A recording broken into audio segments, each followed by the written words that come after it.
শুভ দুপুর বন্ধুরা। আজ দুপুরের মেনু নিয়ে আমি ঝুমা আবারও চলে এসেছি। তো আজকের মেনুতে আছে ভেন্ডি ভাজা, আলু বেগুন সেদ্ধ, আর আছে শুটকি মাছ মিষ্টি কুমড়া দিয়ে, আর এদিকে পটল আর ঝিঙ্গা আলু দিয়ে মেয়ের জন্য একটা সবজি করেছি। তো আজকের থালাটা রেডি করেছি আমার মেয়ের জন্য। আজকে রাতে নিমন্ত্রণ আছে, তো তাই আজকে বেশি কিছু রান্না হয়নি। মাছ খেতে ভালোবাসে না, কিন্তু শুকনা মাছ খেতে কিন্তু ভালোবাসে উনি। আবার ভালো লাগে সোনা, তাকা একটু। আর আলু বেগুন সিদ্ধ ওর ভালো লাগে, ভেন্ডি ভাজা ভালো লাগে। আর কি ভালো লাগে? শুকনা মাছটা ভালো লাগে, কিন্তু মিষ্টি কুমড়া দিয়ে ভালো লাগে না, না? হুম, টেস্ট করে দেখ এটা কেমন হয়েছে।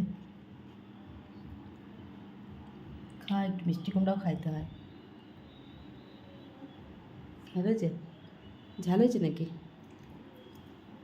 হুম, অতটা না।